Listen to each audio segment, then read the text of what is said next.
ये लोग very weak है, ये वीक है, ये फेयर ठीक ठाक है, ये स्ट्रांग है और ये बहुत स्ट्रांग है। तो मैंने कहा था अगर आपको स्ट्रांग SN2 करानी है तो आपको स्ट्रांग न्यूक्लियोफाइल लेनी चाहिए, SN1 करानी है तो आपको वीक न्यूक्लियोफाइल लेनी चाहिए। बट एक बात मैंने और कही थी कि जो स्ट्रांग न्यूक्लियोफाइल होते हैं, गुड न्यूक्लियोफाइल होते हैं, OH माइनस, CH3O माइनस, ये लोग SN1 भी कराते हैं। कब कराते हैं SN1?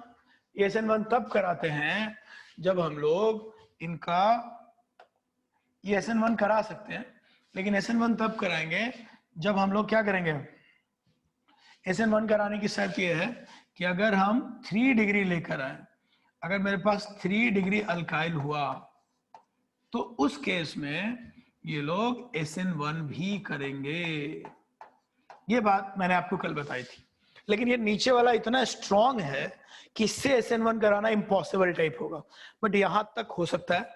लेकिन एक और बात मैंने आपको समझाई थी कि ये वाला जो रिएक्शन है ये तो SN1 करेगा, ये सब न्यूक्लियोफाइल SN1 करेगा, ये लोग अच्छे हैं SN1 के लिए, राइट। मैंने कहा था ये भी अच्छा है SN1 के लिए। इवन मैंने कहा था जरूरत पड़ने पे ये भी कई बार SN1 कर सकता है अगर मान लो 3 डिग्री दे दोगे तो। लेकिन यहां से सब स्ट्रांग हो जाएंगे, ये सब प्रेफर करेंगे SN2। ये लोग प्रेफर क्या करेंगे? SN2, प्रेफर SN2 करेंगे। कभी जरूरत पड़ी 3 डिग्री मिल गई तो इन लोगों के लिए मैंने बोला था कि 3 डिग्री मिल गई तो ये SN1 भी करा सकते हैं। But generally strong nucleophile prefers SN2, weak nucleophile prefers SN1, और वीक का मतलब मैं आपको बता चुका हूं, ठीक है। तो आपको ये बात समझ में आ रही होगी। हम बढ़ते हैं आगे। तो ठीक है, अच्छा एक और बात यहाँ पे मुझे डिस्कस करनी थी तो वो भी हम डिस्कस करते चलते हैं। वो ये है कि चेक कर लेते हैं एक बार। अभी जो हम डिस्कस करना चाह रहे हैं यहाँ पे एक स्टेटमेंट तुम्हें लिखवा रहे हैं, जरा वो स्टेटमेंट लिखो। लिखो generally a strong nucleophile prefers SN2 reaction. Generally a strong nucleophile prefers SN2 reaction. Generally a strong nucleophile prefers SN2 reaction. And weak nucleophile prefers SN1 reaction. Weak nucleophile prefers SN1 reaction.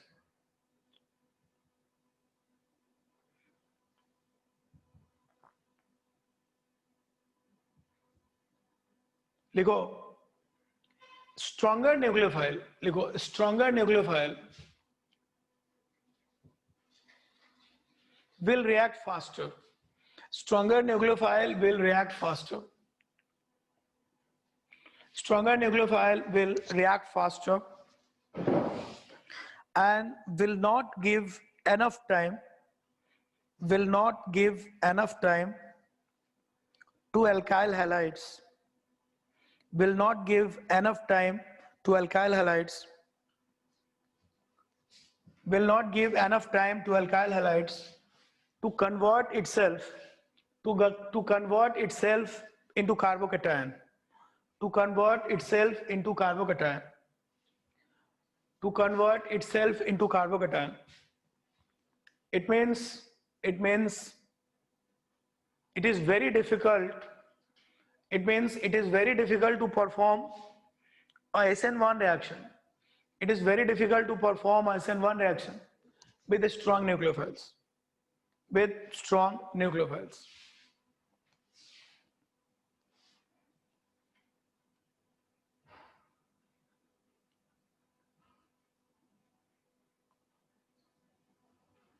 ठीक है,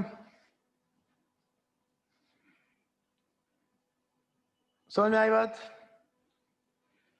तो list याद रखेंगे। Stronger nucleophile जो है वो जब भी मौका आएगा वो SN1 करेंगे। वीकर न्यूक्लियोफाइल जो है वो स्ट्रॉन्गर न्यूक्लियोफाइल SN2 करेंगे और वीकर न्यूक्लियोफाइल SN1 करेंगे। एक स्टेटमेंट और लिख लो, लिखो OH माइनस, लिखते चलो OH minus generally prefers SN2 reaction. OH minus generally prefers SN2 reaction, but but with 3 degree alkyl halides, but with 3 degree alkyl halides, but with 3 degree alkyl halides, it may perform 3 degree alkyl halide, it may perform SN1 reaction also. It may perform SN1 reaction also. लेकिन वो कहां तक ये बात prove हो सकती है, मतलब ये चीज कहां तक, तो ये चीज है, ये चीज मैं आपको बता रहा हूं, जहां तक ये बात चलेगी वो है यहां तक, OH माइनस तक आप ये बात कर सकते हैं, उससे ऊपर आप ये बात नहीं कर सकते, ठीक है। तो आपको समझ में आ रही होगी बात, मैक्सिमम हम OH माइनस तक जा सकते हैं, OH माइनस तक ही हम इसके बारे में बात कर सकते हैं, अदरवाइज कोई मतलब नहीं। OH माइनस तक आप बोल सकते हैं ये चीज, इसके नीचे वाले नहीं करेंगे यार, ये मैं बार बार कल से बोल रहा हूँ। सो डन, आपको ये बात समझ में आ रही है, हम बढ़ते हैं आगे। Clarity I now? सो ये था आपके बारे में, ये बात सबको समझ में आ रही है, SN1 SN2 का आपको क्लैरिटी आ गई। अब बढ़ते हैं यहां आगे, ये देखो इस वर्ड पे जरा हम लोग ध्यान देंगे और इसी वक्त समझ जाएंगे। तीसरा फैक्टर लिखेंगे हम लोग, कल मैंने आपको फैक्टर समझाए थे, तो पहला फैक्टर था सबस्ट्रेट, उसमें हमने ये सीखा कि अगर SN2 कराना है तो क्राउड कम होना चाहिए, भीड़ कम होना चाहिए, और SN1 कराना है तो भीड़ ज्यादा लेंगे, स्टेबिलिटी ऑफ कार्बोकैटायन चेक करेंगे। तो SN1 में हम स्टेबिलिटी ऑफ कार्बोकैटायन चेक करते हैं, बट SN2 में हम हमेशा क्या चेक करते हैं? SN2 के लिए मैंने आपको कल सिखाया कि SN2 में आपको स्टेबिलिटी ऑफ कार्बोकैटायन नहीं देखना है, जितनी कम भीड़ होगी उतना अच्छा है, जितनी कम क्राउडिंग होगी उतना अच्छा है, ये हम पढ़ चुके थे। ये पहला फैक्टर था, मतलब नेचर ऑफ सबस्ट्रेट। दूसरा फैक्टर था न्यूक्लियोफाइल, वो हमने डिस्कस किया। अब तीसरा फैक्टर है, ये है नेचर ऑफ लिविंग ग्रुप। तो तीसरे फैक्टर की तरफ हम लोग बढ़ने वाले हैं, that is nothing but nature of leaving group. ये तीसरा फैक्टर है, बहुत क्लियर और अच्छे से समझेंगे तो ये बात हमें आएगी समझ। आइए ध्यान से सुनते हैं। देखो लिविंग ग्रुप कौन होता है, कैसे होता है, इसके बारे में बहुत सारी चीजें हैं और एक एक करके हमको सीखना है। देखिए स्टेटमेंट है, द लिविंग ग्रुप स्टेटमेंट है, उसको हम धीरे धीरे भी समझेंगे। देखिए the leaving group usually has a negative charge, सही बात है। Groups which best stabilize a negative charge are the best leaving groups. ये बात जरा ध्यान देंगे कि जो ग्रुप बेस्ट नेगेटिव चार्ज हमें स्टेबलाइज करके देगा वो हमारा बेस्ट लिविंग ग्रुप होगा। ये लाइन जरा देखो, groups which best stabilize a negative charge are the best leaving groups. ये बात समझो, अगर आपके ऊपर नेगेटिव चार्ज है, अगर आप उसको स्टेबलाइज कर रहे हैं तभी तो आप अच्छे लिविंग ग्रुप होंगे। अगर आपको पहले से पता है कि मेरे ऊपर नेगेटिव आएगा और मैं उसको स्टेबलाइज नहीं कर पाऊंगा तो मैं अच्छा नेगेटिव चार्ज कैसे रखूंगा? तो मैं बनूंगा बट मैं वापस Cl बन जाऊंगा या वापस Br बन जाऊंगा, या मैं कंपाउंड से टूटूंगा ही नहीं। अगर Cl को ये पता है कि Cl- बन के वो स्टेबल बनेगा तभी तो Cl से Cl- बनेगा। सो स्टेटमेंट क्लियर है, ग्रुप विच स्टेबलाइज और negative charge are the best leaving groups. So इसको सिंपल भाषा में हम बोलेंगे, ये बड़ा इंपॉर्टेंट पॉइंट है जो हम सबको रखना है। क्या important point? The weakest base are stable as anions and the best leaving groups. The weakest base जो होते हैं वो अच्छे लिविंग ग्रुप होते हैं। अब सोचिए, स्ट्रॉन्ग बेस जो होगा, जो भी स्ट्रॉन्ग बेस दुनिया में है वो तो किसी न किसी से रिएक्ट कर जाएगा, वो तो स्टेबल हो ही नहीं सकता। जैसे मान लीजिए कोई स्ट्रॉन्ग बेस है OH माइनस RO माइनस, जो स्ट्रॉन्ग बेस है वो क्या करेगा? तुरंत किसी से रिएक्ट करेगा। रिएक्ट इसलिए करेगा कि वो अपने ऊपर जो नेगेटिव चार्ज है उसे वो स्टेबल नहीं कर पा रहा। कोई भी दुनिया में जो स्टेबल है वो रिएक्शन क्यों करता है? तो स्ट्रॉन्ग का मतलब रिएक्टिव होता है। व्हेन यू से अ स्ट्रॉन्ग बेस, तुम्हारे मन में क्या होना चाहिए? Reactive base. और रिएक्टिव बेस का काम होता है किसी को इलेक्ट्रॉन देना। तो अगर रिएक्टिव बेस लेंगे तब तो वो इलेक्ट्रॉन दे देगा, तो अनायन कैसे बनेगा? बाहर कैसे जाएगा? और अनायन मतलब चार्ज को स्टेबलाइज कहां कर पाएगा? इसलिए अच्छा लिविंग ग्रुप वो होगा जो नेगेटिव चार्ज को अफोर्ड कर पाएगा, नेगेटिव चार्ज को संभाल पाएगा, नेगेटिव चार्ज को स्टेबलाइज कर पाएगा। इसके लिए जरूरी है कि जो हमारा लिविंग ग्रुप हो वो अच्छा बेस नहीं होना चाहिए, बुरा बेस होना चाहिए। बुरा बेस होगा तो रिएक्टिव कम होगा। रिएक्टिव इसलिए कम होगा क्योंकि उसने नेगेटिव चार्ज को संभाल रखा है। अगर वो नहीं संभालता तो रिएक्टिव होता, अगर रिएक्टिव होता तो अच्छा बेस होता। साफ है weakest base are stable as anions and are the best living groups. So यहाँ मैंने pKb वैल्यूज लिख रखी है, आप लोग आयनिक इक्विलिब्रियम पढ़ चुके हैं। अच्छा बेस वो है जिसकी pKb वैल्यू ज्यादा है। सो चेक करते हैं, सबसे अच्छा बेस आपके सामने है, देखिए आयोडीन, pKb 23 है, एकदम सिंपल याद करने के लिए। और सबसे बुरा बेस, सबसे अच्छा लिविंग ग्रुप I- है जिसकी pKb 223 है। और ये लोग देखिए इनकी हालत बहुत खराब है, इनकी pKb नेगेटिव में है, चेक किया जाए, इन तीनों की pKb नेगेटिव में है। ऐसा इसलिए नेगेटिव में है क्योंकि ये तीनों अच्छे बेस हैं, जो भी अच्छे बेस होंगे उनकी pKb नेगेटिव में होगी।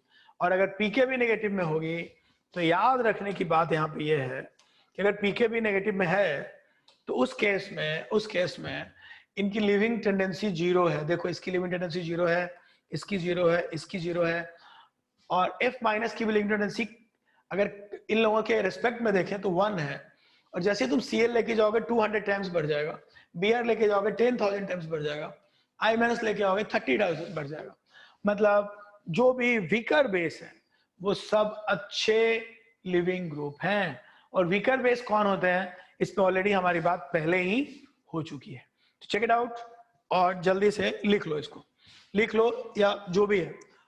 देखो जिन लोगों ने कल स्क्रीनशॉट लिया था, मैं उनसे कहना चाहता हूं कि वो नोट्स जरूर बनाए अपनी हैंडराइटिंग में। तो जो स्क्रीनशॉट आपने लिया था उसको अच्छे से अपनी हैंडराइटिंग में लिख लीजिएगा। ये भी आप स्क्रीनशॉट अगर ले रहे हैं नो प्रॉब्लम, बट इसको अच्छी हैंडराइटिंग में लिखिएगा तो आपके ज्यादा काम आएगा। सो ऑलवेज ध्यान रखेंगे कि नोट सही है, ये मैं ज्यादा आपको समझ में आए, लिखने में समय ना बर्बाद हो, इसलिए मैं आपको यहाँ दिखा रहा हूँ।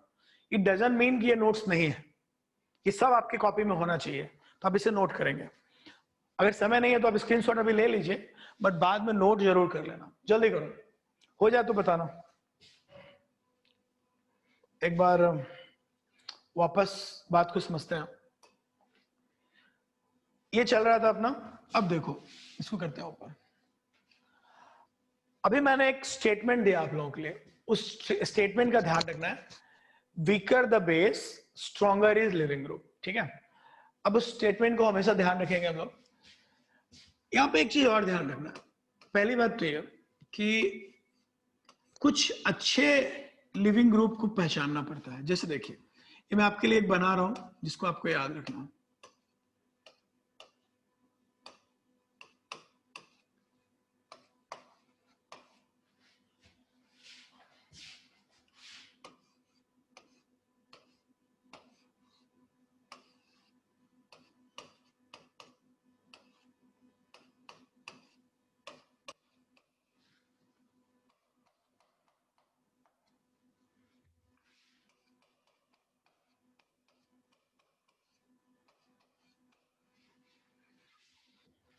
देखो इन तीनों को मैंने तुम्हारे लिए यहां पे लिखा होगा, इन लोगों के बारे में बात हम कर सकते हैं। एक है, इसको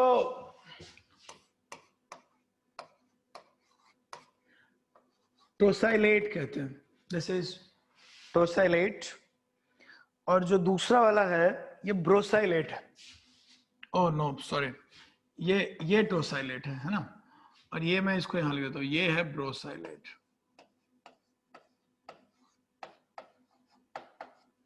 ये ब्रोसाइलेट है। और ये तो तुम जानते ही हो अपना वही एसीटेट। इन दो, इसको तो ठीक है, बट ये दोनों बड़े स्ट्रॉन्ग वाले लिविंग ग्रुप होते हैं। इसको हम इन दोनों को अगर देखें और कोई तुमसे पूछे तो इन दोनों को तो रट लो, these are two best, one of the best leaving groups. Reason तुम जानते हो कि ये दोनों अच्छे बेस हो सकते हैं क्योंकि इस नेगेटिव चार्ज को स्टेबलाइज करने के इनके पास बहुत रास्ते हैं। दो सल्फर है, उस पर +6 चार्ज है, रिंग है, बहुत सारा। यहाँ थोड़ा मुश्किल है कि CH3 नुकसान पहुंचाएगा, लेकिन ये तो बहुत अच्छा है। लेकिन फिर भी इन दोनों को, ब्रोसाइलेट को टोसाइलेट को, हम लोग one of the most strong leaving group मानते हैं, ये भी ठीक है। तो अगर हमसे कोई पूछे order of leaving group in तीनों में, तो वो हमें लिख सकते हैं। So order of leaving group अगर कोई पूछेगा तो ऑर्डर ऑफ लिविंग ग्रुप हमारा होगा दिस। चेक करने का तरीका सिंपल है, लिविंग ग्रुप चेक कर सकते हो, बेस चेक कर लो। और एक और तरीका है, चाहो तो एक H लगा लो, दोनों में HH लगा लो, तीनों में।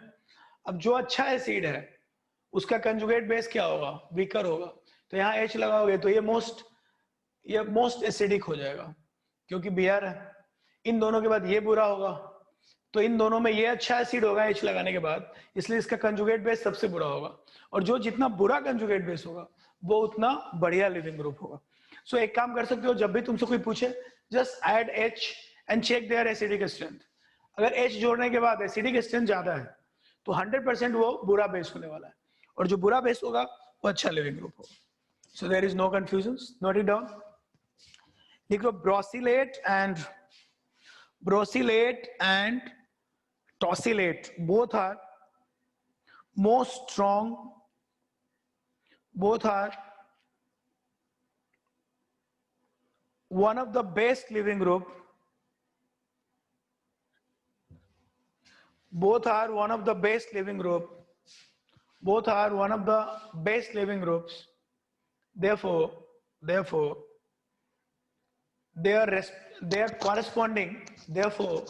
their corresponding compounds, therefore their corresponding compounds are very reactive. Therefore their corresponding compounds are very reactive. Done?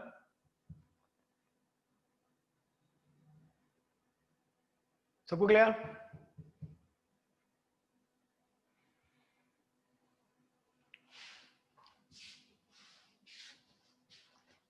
ये हो गया पूरा। अब यहाँ पे एक स्टेटमेंट बनता है जो हम लोग लिखेंगे। अब तुम लोग समझ ही गए होगे ना, अभी ये बताओ, हालांकि अभी हम SN2 पढ़ रहे हैं, लेकिन तुम लोग सब समझ गए ना कि अच्छे लिविंग ग्रुप की जरूरत दोनों को है, SN1 को भी है और SN2 को भी है। तो स्टेटमेंट क्या बना कि SN1 and SN2 both are equally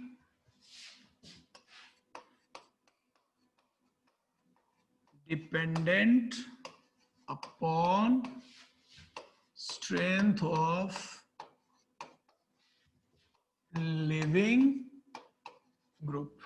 याद रखेंगे इस बात को, मतलब ये हुआ कि अगर स्ट्रेंथ ऑफ लिविंग ग्रुप बढ़ेगा, अगर स्ट्रेंथ ऑफ लिविंग ग्रुप बढ़ेगा तो इसका मतलब ये होगा कि जो rate of ROR of SN1 भी बढ़ेगा और ROR ऑफ SN2 ये भी बढ़ेगा। सो लिविंग ग्रुप अच्छा होने से SN1 एंड SN2 दोनों का रेट बढ़ता है। क्लैरिटी आई सबको?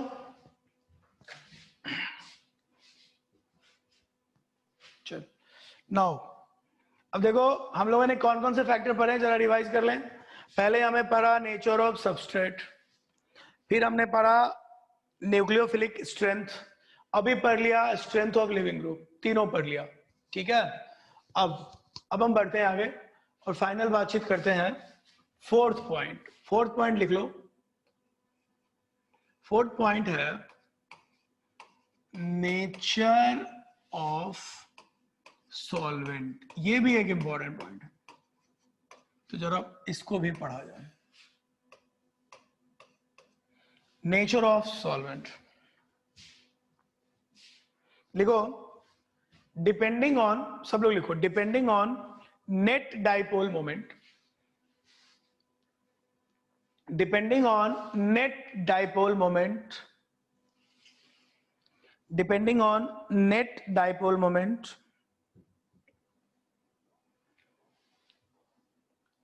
and acidic hydrogen, depending on net dipole moment and acidic hydrogen solvent can be divided as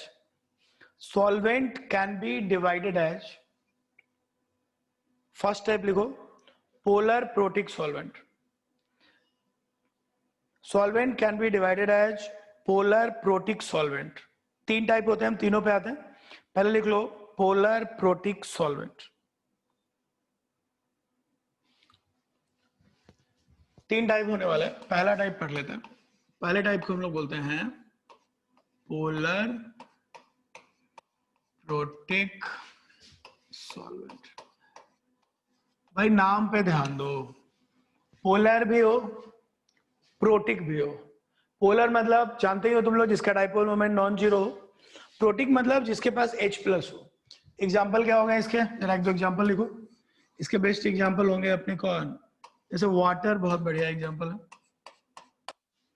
ये पोलर भी है, तुम जानते हो इसके ऊपर क्या होता है नेगेटिव साइन, इसके ऊपर होता है प्लस साइन, और तुम जानते ही हो इसके ऊपर भी होता है नेगेटिव साइन। तो ये पोलर भी है, और बिकॉज हमारे पास ये वाला है तो हम ये बोलेंगे कि ये प्रोटिक भी है।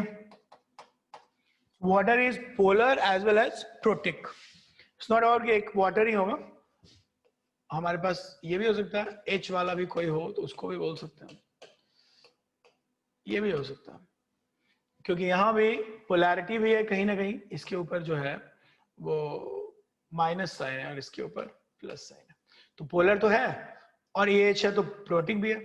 तो ये एग्जांपल हो गया पोलर का और प्रोटिक का, ठीक है। सो अपने पास है पोलर प्रोटिक सॉल्वेंट, मतलब आपके पास पोलैरिटी भी हो और आपके पास H प्लस भी होना चाहिए। प्रोटिक मतलब H प्लस होना चाहिए, और वो H प्लस कौन सा H प्लस, जो या तो O से लगा हो या तो N से लगा हो, मतलब मोस्ट इलेक्ट्रोनेगेटिव एलिमेंट से लगा हो, और जिसे हम रिप्लेस कर सकते हो। मतलब जहां हाइड्रोजन बॉन्डिंग टाइप पॉसिबिलिटी हो, तो वो तो तीन ही जगह हो सकती है, OF NN। तुम जानते हो OH ग्रुप में से H प्लस निकाल सकते हैं हम, NH में से H प्लस निकाल सकते हैं। तो अपने को चाहिए H प्लस जिसे हम रिमूव कर सकें, जो हाइड्रोजन बॉन्डिंग बना सके, और कंपाउंड को ठीक ठाक पोलर होना भी जरूरी है। डन, बढ़ते हैं आगे। ये था पोलर प्रोटिक। अब लिखते हैं दूसरा। दूसरा लिखो बी टाइप। बी टाइप है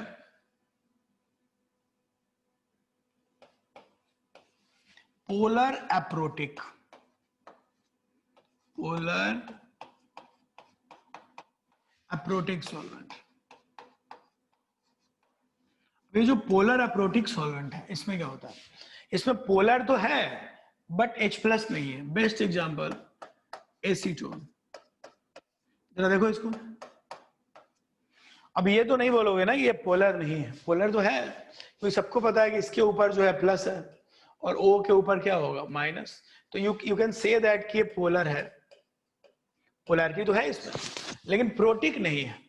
तो जब ये प्रोटिक नहीं है तो यू कैन से दैट कि भाई ये प्रोटिक नहीं है, इसलिए इसका नाम है पोलर एप्रोटिक। क्लियर। सो ये हो गया पोलर एप्रोटिक। इसके अलावा एक तीसरा टाइप भी है अपने पास। तीसरा टाइप में न पोलैरिटी है न प्रोटिक वाली बात है, वो होते हैं नॉन पोलर सॉल्वेंट। वो भी लोग हैं नॉन पोलर सॉल्वेंट्स।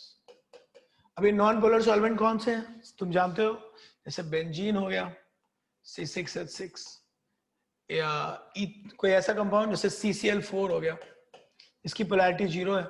तो ऐसा कोई भी कंपाउंड जिसमें कोई पोलैरिटी ना हो वो ले सकते हैं, बेंजीन और टेट्राक्लोराइड, ऐसे टाइप के कोई भी चीज। जैसे कोई कई बार ईथर्स भी लेते हैं, बट कई बार ईथर थोड़ा बहुत पोलर होता है, बट ये तो बिल्कुल पोलर नहीं है। या तुम टॉलिन ले लो इसमें। सो ये सब जो कंपाउंड है ये पोलर नहीं है, तो ये नॉन पोलर हो गया, ये हो गया पोलर एप्रोटिक। ये दोनों पोलर हैं बट ये प्रोटिक है या एप्रोटिक है। इसमें क्या है ना, तो प्रोटिक वाली कोई बात ही नहीं है और पोलर भी नहीं है। जल्दी से तीन लिख लो। क्लैरिटी आई, नोट हो गया। अब बात कर लेंगे SN1 SN2 की, तो बात समझ में आ जाएगी।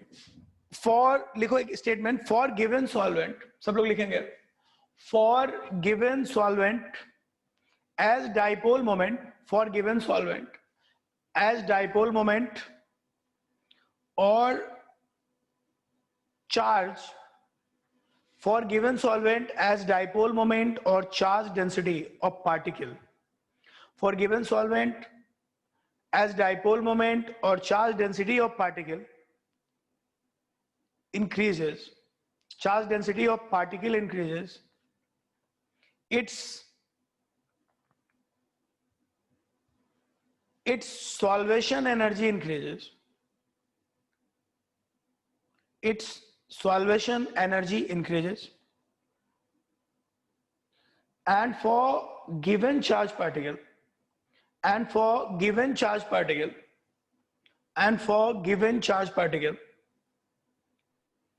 as polarity of solvent increase, and for given charge particle, as polarity of solvent increases, polarity of solvent increases, polarity of solvent increases, corresponding solvation also increase, corresponding solvation also increase, corresponding solvation also increase, and due to solvation,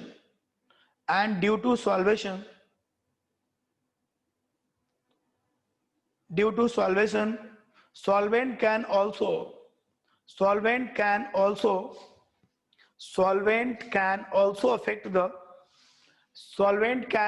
affect the rate of reaction of SN1 and SN2. Solvent can also affect the rate of reaction of SN1 and SN2. सबने ठीक से लिख लिया?